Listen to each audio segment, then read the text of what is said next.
All right. Good morning, everyone. Thank you for attending. My name is Andreas Bitsarakis, and I lead the broadband practice at a licensed spectrum brokerage by the name of Select Spectrum. And we're here today to talk about the basics of licensed spectrum. Such a diverse group of users today in the licensed spectrum world. You may not be in the licensed spectrum world today, but interested in learning more about it and potentially obtaining usage rights to some licensed capacity for a variety of reasons, including but not limited to maybe unlicensed frequencies you're currently utilizing are getting congested. Maybe you want to provide a greater and more reliable and consistent quality of service to your customers, which licensed dedicated use spectrum would help support.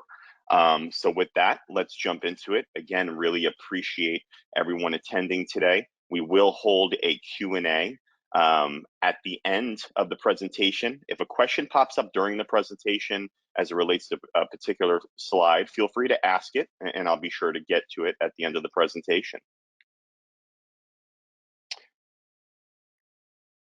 So before we jump in, let's talk about who Select Spectrum is and why we know so much about licensed spectrum. As I alluded to before, we are a licensed spectrum brokerage. We represent the interests of licensees holding licensed spectrum assets currently across 24 FCC spectrum bands, ranging from 150 megahertz to 39 gigahertz. This range of spectrum supports such a diverse range of use cases and applications, right? You may be looking for broadband spectrum to provide fixed wireless access or mobile access. You may be looking for something sub 1 gigahertz for some sort of industrial or mission critical application. So these days we're seeing that spectrum is supporting so many different use cases and applications from so many different types of verticals and industries. And really, again, like I said, an array of applications, some that are extremely interesting that we may not think about on a daily basis. We were founded in 2010. And we've been the premier secondary marketplace for licensed spectrum since then.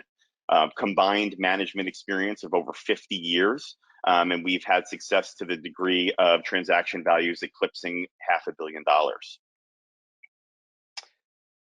So I think one of the most foundational and fundamental components of licensed spectrum is Megahertz Pop.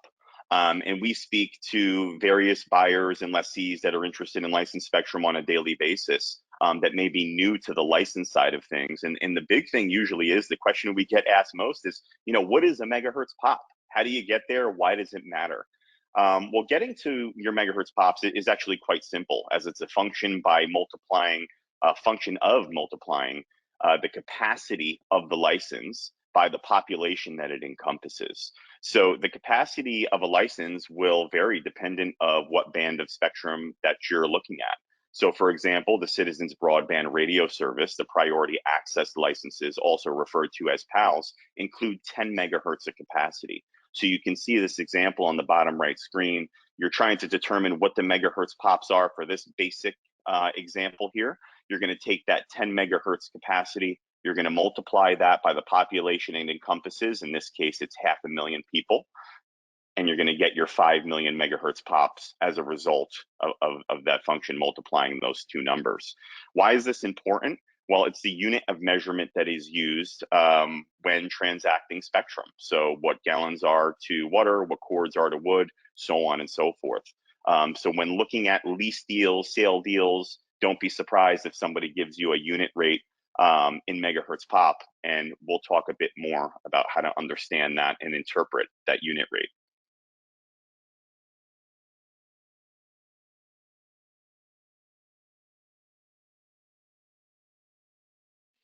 All right, so we wanted to put together a real world example and calculate the megahertz pops. And then on the next slide, we're going to start talking about some values, how we get there, and how we're able to substantiate that to a degree. So this example here is Lycoming County. I'm sure hopefully no one from Pennsylvania here is on this presentation, or else they'll probably yell at me for my pronunciation of this county. I know it's probably wrong.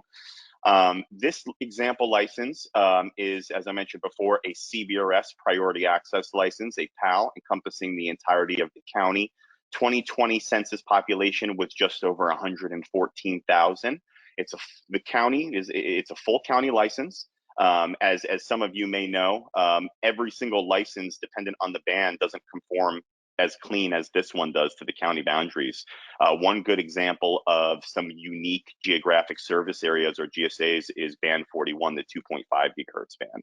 There's really no rhyme or reason other than there was a transmission point, and they drew out a 35-mile radius and then split the football. You can learn more about 2.5 gigahertz on our YouTube channel. Or our website, as we've done several presentations as it relates to LTE band 41.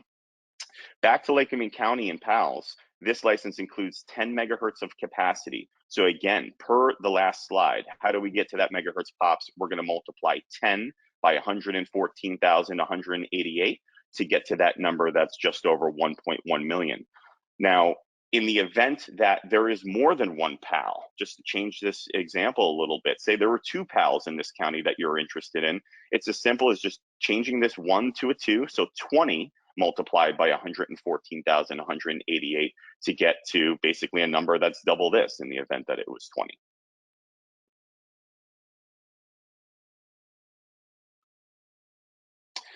So now talking a bit about values, and this is another huge talking point in terms of what we're hearing from our customers, buyers, lessees, lessors, is, where do we start as it relates to value? And I think that it varies across the board. Again, depending on what band you're looking to transact in, there may be relevant comparables in that particular band. And it also depends on the use case. Now, typically and traditionally, license values have been driven and dictated by the population that the license encompasses. So you can imagine a more urban area, let's just use New York City as an easy example, is going to yield a much higher unit rate than a rural area in Arkansas, because you have pop density there, and probably a greater chance and a greater threshold of ROI. So this sheet here is included for free. You can download this and use this in spreadsheet form on our CBRS page at selectspectrum.com. And this is a good tool to start thinking about values. How do we get there? What does it look like on a unit rate basis? What does the lease schedule look like? What are the total sum of payments, including the upfront, so on and so forth? So again, just a tool, and it's going to require some inputs from you in the event that you use it. So in this case, per the past two slides, a couple inputs here, mostly green cells, you're going to want to include the megahertz, right? So how much capacity are you looking to lease in this case? In this example, we're going to use 10 megahertz, one CBRS PAL. And again, using the same population for that Pennsylvania county, 114,188, you're going to want to throw that in. And then from there, you're going to want to input your initial monthly rent. So in this case, we have an initial monthly rent of $1,000. It's going to have an annual escalator and step up 3% each calendar year. So, your monthly payment in year one, month one is $1,000. Year two, month one, it jumps up to $1,030, so on and so forth throughout the 16-year term that we have reflected here. This deal in entirety on an NPV basis, subject to a 10% discount rate, works out to 12 cents megahertz pop. So doing it the inverse of what we've spoken about so far, if you multiply this 12 cents here, this unit rate, by the megahertz pop, you're going to get this number here, which is reflected as the target value. So that is the NPV of this lease deal.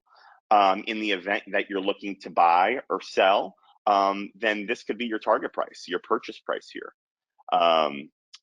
Depending on what your expectations are. This is also going to show you what the sum of payments are over that 16-year term in aggregate. And then another thing I should mention here that's really important is, putting together a lease schedule is very similar to any other financial deal where you're leasing. So a home mortgage is the easiest one to compare it to. The more money that you put on the front of the deal, so in this case you have $20,000, the less your monthly payments would be. In the event that I change this $20,000 to $0, then to be at this same unit rate net present value, these monthly payments are going to come up to pick up the slack of that upfront payment. So it depends on your capital limitations and your deployment and your overall budget. But you may say, hey, we want to put a lot on the front of this and have a lower monthly payment. You may also say, hey, we don't want to put a lot on the front of this deal because we want the monthly payments. We want to reserve the capital for the deployment, whether it be the infrastructure or the radios, acquiring subs, whatever it may be, and pay more as a monthly payment as we get our business going and get started.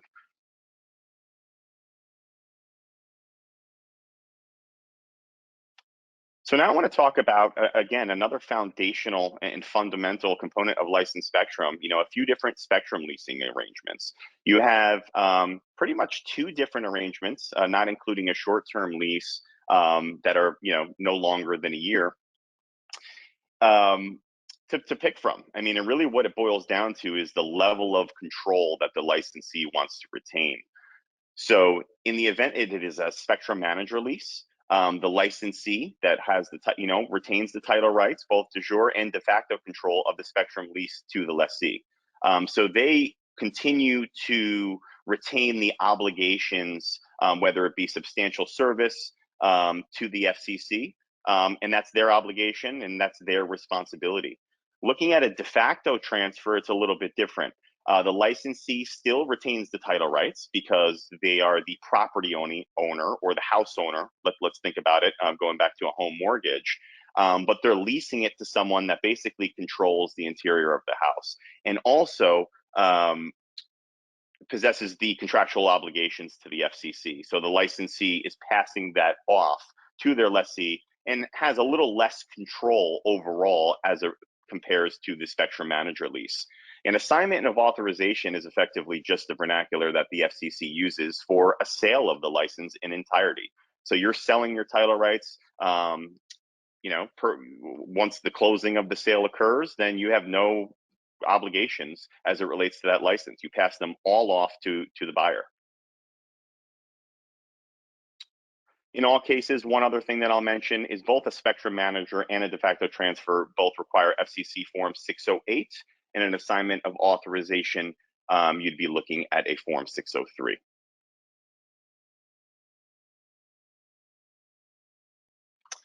So again, a big question that we get is, what does a typical process look like? And I think this is somewhat abbreviated, but we'll dive into some of the the things that could take a little bit more time within any given step.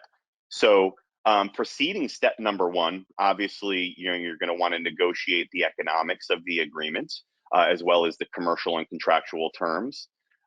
Once you have that all said and done, and I hate to put a time limit on that because sometimes there are attorneys involved and negotiation, and it's very variable. But once both sides are happy with where you landed, you're going to fully execute that lease or purchase agreement. From there, you're going to file either a lease or an assignment of authorization application with the FCC. Once it's with the FCC, you're basically waiting for a number of approvals. It's again variable. It depends on what their workload is. Sometimes things get approved very fast, and sometimes they can take months and months, and it can take a really long time to get full approval and be in a position to consummate the transaction. So in that step number 3, a number of things need to happen. First, you would receive the FCC consent, and that's the first really big, the FCC consent or grant. That's a really, really big step. And that's one of the first approvals that's required. From there, and really not reflected on the FCC's website, Universal Licensing System, there's a period of time called final order. And how I usually explain final order is you got the grant or consent, and the FCC is saying, we're going to provide a 41-day period for anyone to object to this transaction, sale, or lease. So what I usually compare it to is, if you're getting married in a church, say, and the priest says, hey, does anybody object to this marriage? Speak now. That's the same thing that the FCC is doing. Once that 41-day period that the FCC permits for any objections goes by, then you have the ability to consummate the transaction and effectively close. The money would change hands. You would close, via a closing certificate or whatever, however that particular deal was structured. And the deal is done. Again, I think dependent on the band of spectrum that you're transacting, things can potentially change. It may take a little longer in a certain band to get an approval in comparison to another band. Another thing that I'll mention that's really exciting as it relates to CBRS spectrum is the light touch leasing and the ability to do that. As you see here, it's quite a process to get something approved with the FCC. I mean, let alone you have that 41-day period for FCC final order.